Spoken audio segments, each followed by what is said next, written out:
Cris Collinsworth, part of Sunday Night Football. This Sunday night, it'll be Cris with Al Michaels, Michelle Tafoya, the Packers, and the Niners. Cris also part of the NFL Network's NFL 100 show with Rich Eisen and Bill Belichick. And Cris, kind enough to join us. Cris, thanks for joining us. I assume that you're knee-deep in game footage of the 49ers and the Packers. I like the Niners. I don't love the Niners, and it's because of Jimmy Garoppolo. I'm just not sure yet. What have you seen from Garoppolo? Yeah, he's made a few mistakes along the way, and he's a little bit of a finesse thrower. I didn't really realize that until I started watching the tape. He kind of loves throwing the lob balls in over the top and just sort of, it's not one of those you sit there and you watch the tape and you go, wow, look at that throw. And, that thing just comes rocketing out of his hands. But he's really good at reading the defenses. He has a great feel for what they're doing. But sometimes tries to get a little too cute, and it's cost him a few interceptions this year. Any questions about the Packers? The Packers actually impressed me a little bit more. Their ability to run the ball, especially against Carolina, was something. They've got two backs that can go. They rebuilt this offensive line. Defensively, they made some big mistakes in that last game, but offensively, every once in a while you see a team late in the year and you go, all right, which one of these teams might be able to go on a little bit of a run here? Which one of them kind of is sitting there? And remember, this is a new offense. They're just starting to get it figured out. If you remember the Rams and back to their day, that those tight formations and the play action and the deep overs and, the ability to run the ball with power or inside zone or any of those different things. So I kind of have a little feeling on the Green Bay Packers right now. I have a little feeling that maybe we're just starting to see what they're going to be come playoff time. Can you read between the lines with what Tom Brady is saying about the offense or lack thereof? I know there's frustration. They usually keep everything in-house. Is there something that we're missing with what Brady is saying here?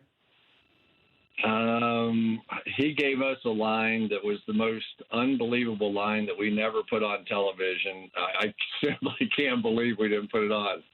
His opening line was, I have to be the most miserable 8-0 quarterback in the history of the league.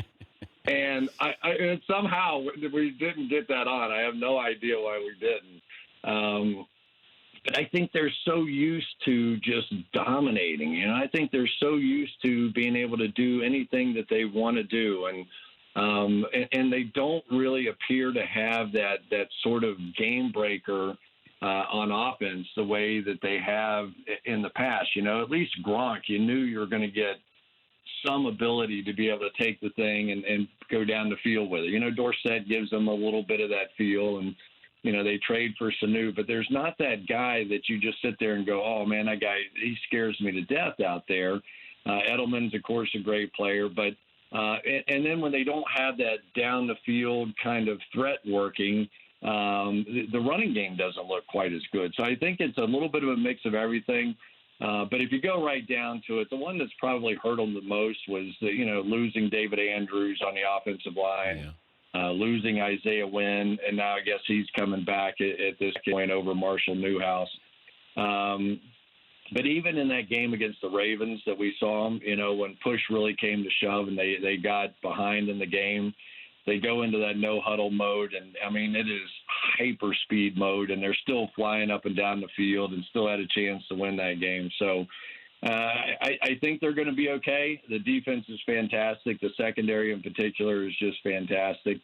So they'll do what they always do. They'll hit a little wall, and then they'll take off in the playoffs again. Do you look at the Patriots' game plan is still stopping Ezekiel Elliott, or have the Cowboys become a passing team, a pass first, then a run second team? That's a good question. Dak Prescott here in the last few weeks has just been that other guy. He's the one that you'd say, if you're his agent, this is a dream scenario right now. This is off the charts because you're trying to get paid. And Dak, let's start with who he is as a person. Dak is the face of the Cowboys in the same way that Jason Witten and Tony Romo and some of the superstars of that thing. I mean, that guy has a presence to him that is sort of second to none. We interview all these quarterbacks, so that part of the game he definitely gets. And now with the way that he's throwing the ball and the way that he's understanding the game, I think that he spent a lot of time on that throwing motion. We saw was it a meme?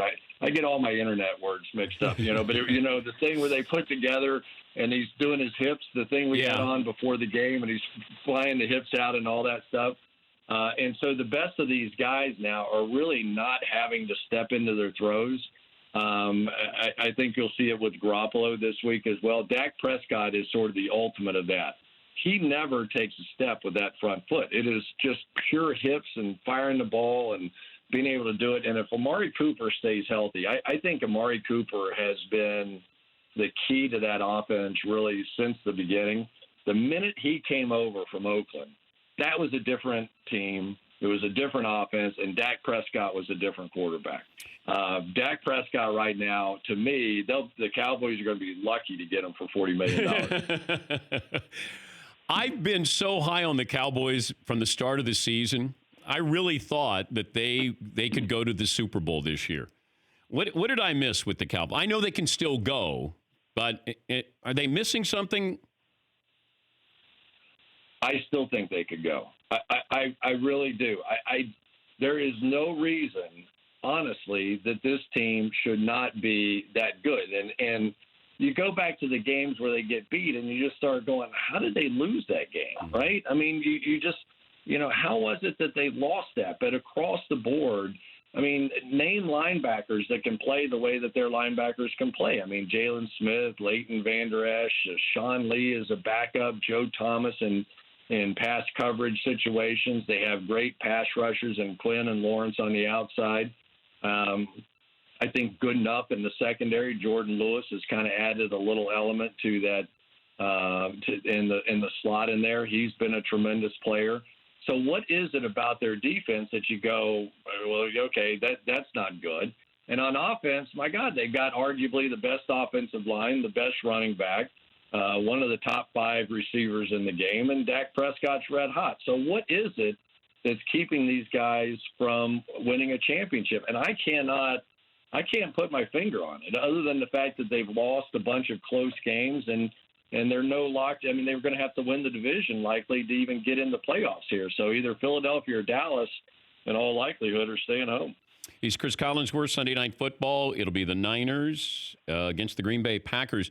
I know this was unintentional. It feels like the new pass interference replay rule has actually helped the defense. Because if I'm a defensive coordinator, I just say to my guys, go out and grab and hold and clutch and whatever you got to do. They're not going to call it. Yeah, it's such a mess. I mean, really, I understand the frustration of everybody in New Orleans over that play last year. And, we want instant replay to cure all the evils of the world. And I was the biggest proponent of instant replay. I mean, trust me, I've been pushing this, and I even pushed it for pass interference. But I think the thing that I missed in the whole thing is that at the end of the day, this is a show. And maybe I'm a little more sensitive to it being on television, but at the end of the day, this is a show. And what we want is a great show. And in a great movie, or in a great Broadway play, there comes a point in that Broadway play where you get immersed in it, right? Where you start to really live that play or that movie. And if 17 times during a Broadway play, they shut it down because they wanted to go back and make sure they got that scene right, well, it wouldn't have much magic to it anymore, And I think that the NFL is in danger just a little bit of having that happen to them. That just about the time that as a fan or as a viewer, as a broadcaster, that I'm all in, right? Here we go, man. We're in the last 2 minutes. and we're going down the field, and guys are making great plays, and these phenomenal athletes out there on the field. And all of a sudden, I'm spending the next 2 minutes looking at a guy in a baseball hat, looking at a Microsoft Surface tablet. And I don't know why he's looking at it. He's not making the call anyway. Somebody in New York's making the call. And I don't like it anymore. I mean, honestly, if they did away with replay tomorrow, I think I would be just fine with it. Yeah, I'm right there with you. I said either use it correctly, or don't use it at all. I'll leave you with this, Chris. Eric Weddle spent 3 years with the Baltimore Ravens. He now plays for the Rams. The Rams play the Ravens. Eric Weddle is on record saying, I could tell them a lot of stuff, but that's not just who I am. So he doesn't want to tell his new team about the Ravens. I have a lot of respect for that place. Not only how it helped my career and rejuvenated my career, but how they treated myself and my family. But in a tight-knit group, and what I would be, what kind of man would I be if I turned my back on all of them? What do you make of Eric Weddle not wanting to share secrets with his new team about his old team?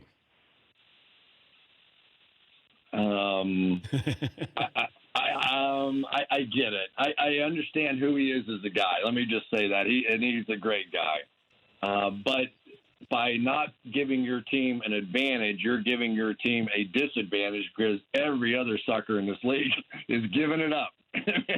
I mean, they're telling everything they know in trying to help their new team win a game. So I think that it's not a net neutral kind of situation. You're actually making it a disadvantage for your new team. If that makes sense. Yeah, it does make sense. I just don't understand it. You know, your job, did the Ravens turn their back on Eric Weddle and then he ended up with the Rams? Did he turn his back on the Ravens and then ended up with the Rams? But you're with the Rams.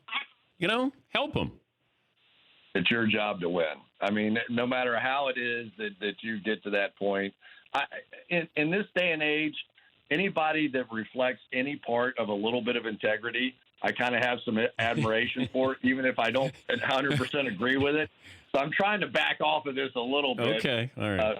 But I understand. I understand him, but I disagree with the premise. I do disagree. Thank you, Chris. Great to catch up with you. We'll be watching Sunday night. Thank you. All right, buddy. Good talking to you. That's Cris Collinsworth, NBC Sunday Night Football, and a majority owner in Pro Football Focus. It'll be the Packers and Niners coming up on Sunday night. For more Dan Patrick Show, tune into Audience Channel 239 on DirecTV.